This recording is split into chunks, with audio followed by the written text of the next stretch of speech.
Hi viewers, welcome to our channel. ప్రస్తుతం మనతో పాటు దాము బాలాజీ గారు సీనియర్ జర్నలిస్ట్ ఉన్నారు. వారితో ఒకసారి మాట్లాడదాం. సార్ నమస్కారం. సార్ నమస్తే. సార్ కర్ణాటకలో తెలుగు సినిమాలకు అవమానం జరుగుతుందని అంటున్నారు సార్. అంటే తెలుగు పేర్లతో ఉన్న పోస్టర్లు అన్నిటిపైన కూడా చింపేస్తున్నారు, వాటిపై నల్ల రంగు పూసేసి నిరసన వ్యక్తం చేస్తున్నారు. అసలు ఎందుకు ఈ విధంగా వాళ్ళు చేస్తున్నారు, మరి దీన్ని ఏ విధంగా చూడొచ్చు అంటారు సార్? మీరేం చెప్తారు? ఇది కొత్త విషయం అయితే కాదు. అంటే ఈ మధ్య తెలుగు పోస్టులు చించేస్తున్నారు కాబట్టి మనం మాట్లాడతాం, కానీ వాళ్ళు ఎప్పటి నుంచో హిందీ పోస్టులు చించేసినారు, గతంలో తమిళ పోస్టులు చించేశారు. ఇవి ఎప్పటి నుంచో జరుగుతుంది. ఎందుకంటే కర్ణాటకలో బెంగళూరులో నేను 1997 నుంచి ఒక 3 ఏళ్ళు ఉన్నాను, 2010 నుంచి ఒక 3 ఏళ్ళు ఉన్నాను. మొత్తం 6 ఏళ్ళు నేను బెంగళూరులో ఉన్నాను. నాకు కన్నడ బాగా వచ్చు, చదవడం రాయడం అంతా కూడా ట్రాన్స్లేట్ కూడా చేశాను నేను. కాబట్టి నేను చూశాను ప్రత్యక్షంగా కూడా. అక్కడ ఏంటంటే కర్ణాటక రక్షణ వేదిక అనేది వెరీ పాపులర్ అనమాట. దాదాపు 12,000 బ్రాంచీలు ఎంతో ఉన్నాయి 30 జిల్లాల్లో. దాదాపు 60 లక్షల మంది సభ్యులు ఉండేవాళ్ళు. అది కూడా ఈ మధ్య చీలింది. ఒకటి నారాయణ గౌడ ఫ్యాక్షను అట్లాగా చీలిందనమాట. సో ప్రధానంగా వాళ్ళు ఈ కన్నడ పరిరక్షణ ఉద్యమం అనేది చేస్తుంటారు. బేసిక్గా ఏంటంటే బెంగళూరు కావచ్చు, లేకపోతే కర్ణాటకలో కన్నడ భాష, సంస్కృతి వీటి మీద వేరే భాషల పెత్తనం అనేది బలంగా ఉంది అక్కడ. ఫర్ ఎగ్జాంపుల్ బెంగళూరులో నాన్ కన్నడిగా పాపులేషనే ఎక్కువ ఉంటుంది. సినిమాలు కూడా నాన్ కన్నడ సినిమాలే ఎక్కువ రిలీజ్ అవుతుంటాయి అక్కడ ఆయా లాంగ్వేజ్లో. అందువల్ల వాళ్ళు ఏంటంటే ప్రొటెక్షనిజం, కన్నడాన్ని కాపాడాలి అన్న ఇది అక్కడ బలంగా ఉంటుంది. అందుకనే సందుకు వీధి వీధికి కన్నడ యువకుల సంఘ బోర్డులు దర్శనమిస్తుంటాయి మనకి ఇక్కడ తెలుగు యువకుల సంఘం బోర్డు ఎక్కడ కనబడదు కదా, కానీ అక్కడ కన్నడ యువకుల సంఘ అనేది బోర్డు ఉంటుంది.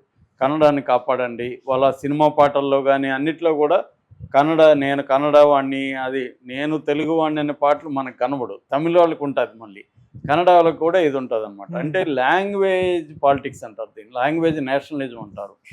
భాషా జాతీయవాదం, భాషా రాజకీయాలు. సో ఈ భాషని పరిరక్షించాలి, భాషా రాజకీయాలని కాపాడుకోవాలి, కల్చర్ని కాపాడుకోవాలి అన్న ఇది ప్రొటెక్షనిజం అనేది కర్ణాటకలో ఎప్పటి నుంచో ఉంది, బెంగళూరులో కూడా ఎప్పటి నుంచో ఉంటుంది. ఈ మధ్య కూడా వాళ్ళు మొత్తం ఇంగ్లీష్ బోర్డులన్నింటినీ ధ్వంసం చేసే కార్యక్రమం కూడా ఆ మధ్య ఈ కర్ణాటక రక్షణ వేదిక, కరవే అంటారు దానికి, ఇంగ్లీష్లో కేఆర్వి అంటారు. ఈ కర్ణాటక రక్షణ వేదిక వాళ్ళు మొత్తం ఇంగ్లీష్లో ఉండే బోర్డులన్నింటినీ కూడా కొట్టేశారు. అంటే కన్నడలో మీరు బోర్డులు ఎందుకు పెట్టట్లేదని. సో ఈవెన్ ఎయిర్పోర్ట్లోకి వెళ్ళి కన్నడలో కూడా అనౌన్స్మెంట్ చేయాలని ఇప్పుడు కూడా ఎయిర్పోర్ట్లో అక్కడ దేవనహల్లిలో కన్నడలో అనౌన్స్మెంట్ ఉందన్నమాట. మనకి తెలుగులో ఎయిర్పోర్ట్లలో పెద్దగా ఉండదు. సో అట్లాగా ఎక్కడెక్కడ కన్నడ లేదో అక్కడంతా కన్నడ చేయాలనేది ఒకటి. అట్లాగే యాంటీ హిందీ మూవ్మెంట్ కూడా అక్కడ బలంగా ఉంది. ఎందుకంటే మనం మామూలుగా ఇప్పుడు తెలుగు వాళ్ళకు ఉండే లక్షణం ఏంటంటే ఎక్కడ పోయినా మనం వాళ్ళ భాషలు నేర్చుకునేస్తాం. తమిళనాడులో ఉంటే తమిళలోనే మన వాళ్ళు మాట్లాడేస్తారు, నేర్చుకుంటారు. కానీ తమిళ వాళ్ళకి ఈ లక్షణం తక్కువ. తమిళ వాళ్ళు ఇక్కడికి వస్తే తెలుగు నేర్చుకొని మాట్లాడే వాళ్ళు చాలా తక్కువ మంది ఉంటారు. ఇంకా నార్త్ వాళ్ళు అయితే అసలు తెలుగే మాట్లాడరు, నేర్చుకోవడానికి కూడా ట్రై చేయదు, 2 పదాలు కూడా రావు వాళ్ళకి. బెంగళూరులో కూడా నేను చూశాను నార్త్ వాళ్ళు. నేను ఇప్పుడు కన్నడ బ్రహ్మాండంగా నేర్చుకున్నా, చాలామంది నేర్చుకుంటారు కన్నడ. ఇప్పుడు మన చిత్తూరు జిల్లా, మా జిల్లా చిత్తూరు నుంచి చాలామంది ఉంటారు, నెల్లూరు, రాయలసీమ నుంచి ఎక్కువ ఉంటారు. వీళ్ళందరూ కన్నడ నేర్చుకునేస్తారు. కానీ నార్త్ ఇండియా వాళ్ళు 2 ముక్కలు కూడా కన్నడలో రావు వాళ్ళకి. అంటే కనీసం ఓట అయితా అంటే భోంచేసావని అడగడం కూడా కన్నడలో అడగరు, వాళ్ళు నేర్చుకోరు. ఇది మేజర్ ప్రాబ్లం అనమాట. వాళ్ళకి అవమానంగా ఉంటుంది. వీళ్ళు హిందీ మాట్లాడాలి. పాపం కన్నడ వాళ్ళు ఎంత మంచివాళ్ళు అంటే, మనం సరిగ్గా కన్నడ రాదని అర్థమైతే వాళ్ళు శుభ్రంగా మనతో తెలుగులో మాట్లాడతారు. ఏ షాప్లో మా ఫ్రెండ్ ఉండేవాడు, అతను విజయవాడలో ఎలాగ మాట్లాడతాడో బెంగళూరులో కూడా అందరి దగ్గరికి పోయి అరటి పండు ఎంత అండి, ఈ సిగరెట్ ఉందా, ఇలాగే తెలుగులో అడిగితే వాళ్ళు కూడా పాపం తెలుగులోనే సమాధానం ఇచ్చేవాళ్ళు. ఇలాగా కన్నడ మీద నాన్ కన్నడిగలో పెత్తనం అనేది బలంగా కర్ణాటకలో ఉండడం అనేది ఒక కారణం.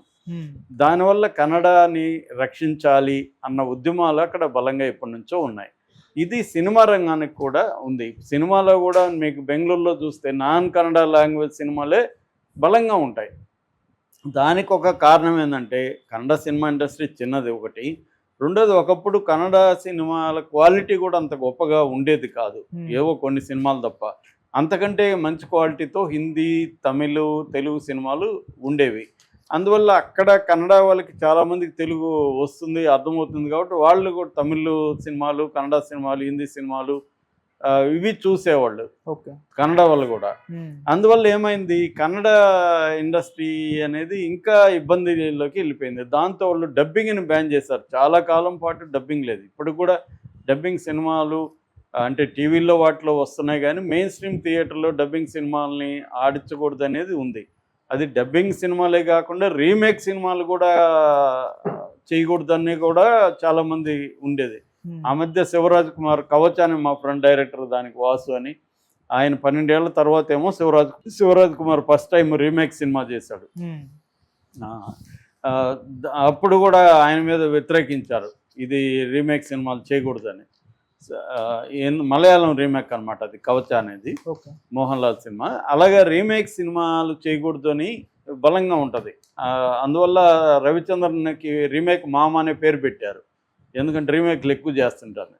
దాని తర్వాత ఉపేంద్ర రంగంలోకి వచ్చినాక వాళ్ళ సినిమా కొంత ఎలివేట్ అయింది, డిఫరెంట్ కైండ్ ఆఫ్ జానరాస్ మొదలైనవి. కన్నడ న్యూ వేవ్ సినిమా అనేది ఒకటి వచ్చింది. తమిళ, మలయాళం తర్వాత సౌత్ ఇండియాలో కొంత డిఫరెంట్ సినిమాలు తీయడం అనేది కన్నడలో చెప్పుకోవచ్చు మనం. అంతకుముందు కూడా న్యూ వేవ్ మన పటాబి అక్కడ పోయి, చండమారుత, శృంగార మాస ఇలాంటి సినిమాలు అక్కడ తీశారు. కాకపోతే కొంత వాళ్ళ ఆ న్యూ వేవ్ సినిమా మెయిన్ స్ట్రీమ్లోకి రాకుండా ఉండిపోయింది. అయితే లేటు ఈ మధ్యకాలంలో ఒక 10 ఏళ్ళ నుంచి మెయిన్ స్ట్రీమ్లో కూడా డిఫరెంట్ సినిమాలు రావడం అనేది మనం చూస్తున్నాం. తర్వాత ఇంకా కేజీఎఫ్లు, కాంతారాలు ఇవన్నీ వచ్చి దేశంలోనే కన్నడ సినిమాని ఎలివేట్ చేశాయి. అయితే ఇప్పటికి కూడా ప్రొటెక్షనిజం అనేది అక్కడ ఉంది. ఎందుకంటే తెలుగు పోస్టర్లు వేసుకొని ఉన్నారని చెప్పి ఇప్పుడు సంక్రాంతి సినిమాలు రిలీజ్ ఉన్నాయి కదా, ఈ డాకు మహారాజు, గేమ్ చేంజర్, ఈ పోస్టర్లు